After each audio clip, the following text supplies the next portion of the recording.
In episode 84, titled Reference Architectures, Internal versus External and How to Use Them, the goal is to treat reference architectures as proven patterns and guardrails rather than as rigid templates or marketing diagrams.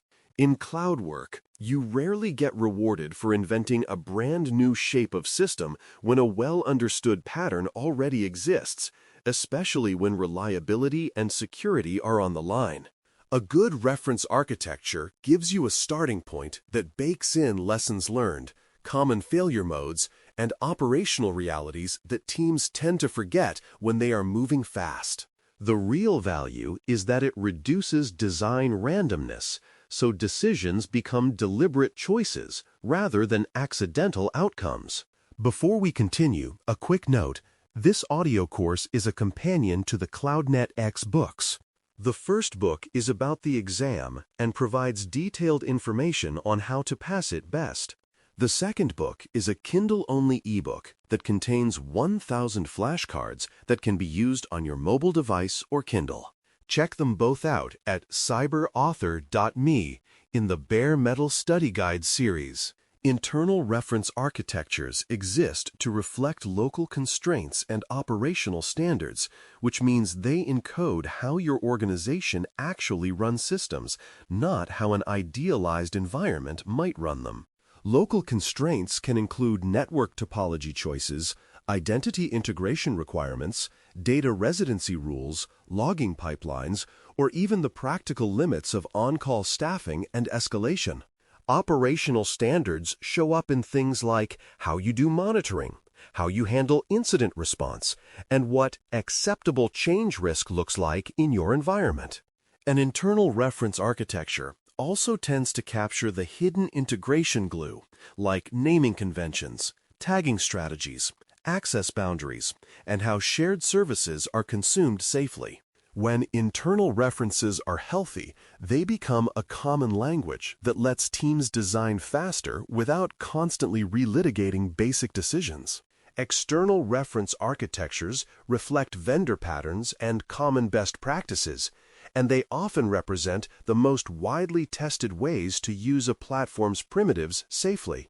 Vendors publish reference designs because they want customers to succeed, but also because a predictable architecture is easier to support and easier to scale across many organizations. External references typically focus on availability zones, fault domains, load balancing, identity primitives, and managed services, because those are the levers that most strongly shape performance and resilience. Best practices in external references are often generalized, which makes them portable, but it also means they may omit the local realities that can break an otherwise solid design. The best way to view external references is as a catalog of patterns that have worked many times, not as a guarantee that they will work unchanged in your environment. Using reference architectures to speed design does not mean skipping validation, because speed without validation is how teams ship elegant failures. A reference architecture can accelerate the early phases by giving you a default decomposition of components, a default set of security controls, and a default approach to resilience, which compresses the time it takes to get to a credible design. Validation is where you compare the pattern against requirements, because requirements define what success looks like for confidentiality, integrity, availability, performance, and operational maintainability. If a reference architecture conflicts with a requirement, the requirement wins, but the reference still helps you understand what trade-offs you are making by diverging. When teams use references this way, they move quickly while still demonstrating that the design is fit for purpose rather than simply familiar. Adapting a pattern is where professional judgment shows up, because almost every real environment has mismatches that must be resolved thoughtfully. Some mismatches are technical, like a reference design assuming a managed service that your organization cannot use due to compliance or integration constraints. Other mismatches are operational, like a pattern that requires specialized expertise or 24/7 coverage when your on-call model is smaller and relies on simple, repeatable actions. The key is to remove mismatches deliberately and document deviations clearly, because undocumented deviations become future mysteries when responders try to reconcile the system with the expected pattern. Clear deviation documentation also prevents quiet drift, where a design slowly becomes a hybrid of half-understood choices with no single coherent rationale. Standardizing on a pattern makes sense when repeatability across teams is more valuable than local customization, which is common in large environments with multiple product groups shipping similar services. Repeatability reduces cognitive load because engineers and operators can recognize the same architecture shape across different services, and recognition speeds both delivery and incident response. Standardization also improves security consistency because controls such as identity boundaries, network segmentation, logging, and encryption can be applied in a uniform way rather than reinvented with every project. There is a trade-off, because standardization can feel constraining when a service has unusual requirements. But that is where the documented deviation process matters. When standardization is done well, it becomes an accelerator, because teams spend less time arguing about fundamentals and more time solving the parts that are genuinely unique. A scenario makes the selection process tangible. So consider choosing a reference design for a multi-zone web architecture that must stay available even when a single zone has problems. The term multi-zone refers to distributing workload across multiple isolated locations within a region so that a failure in one location does not take down the entire service. An external reference architecture might propose a load balancer distributing traffic across web tiers in different zones, with separate data layer considerations such as replication and failover.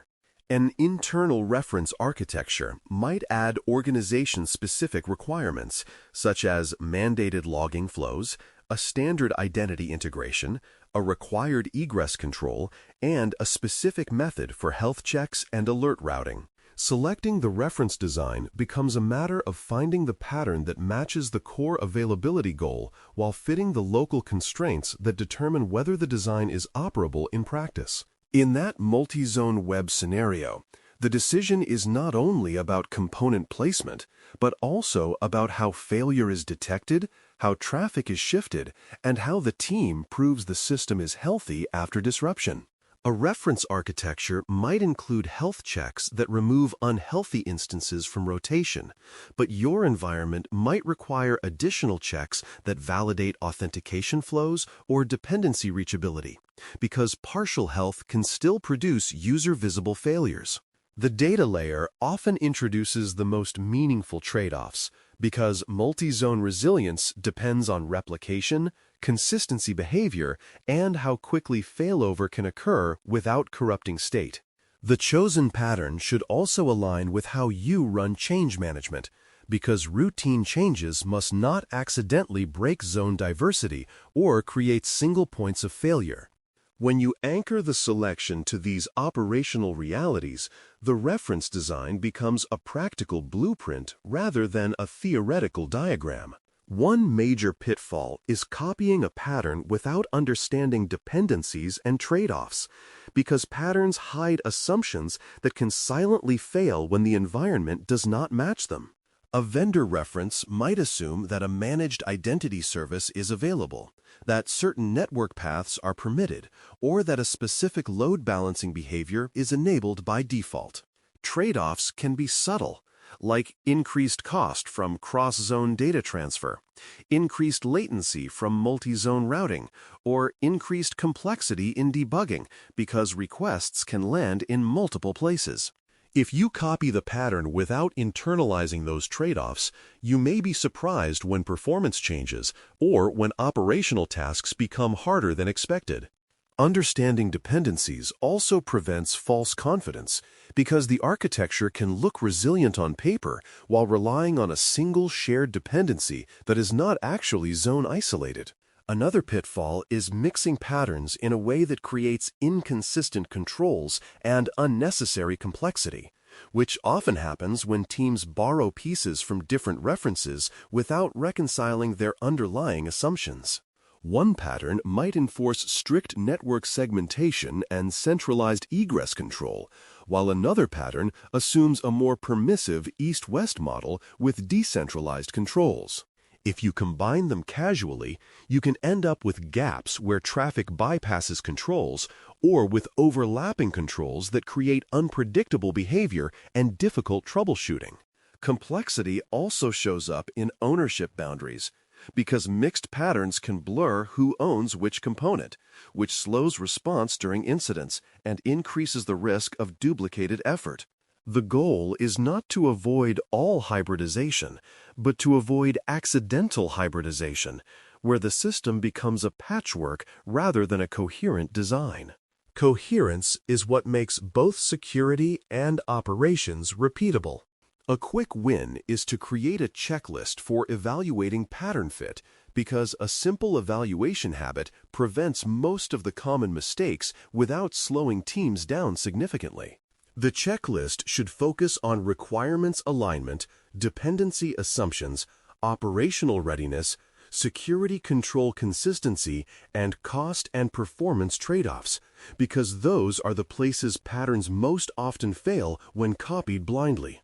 A good checklist also forces a decision about what will be standardized and what will be allowed to vary, which reduces future debates and helps teams understand the guardrails.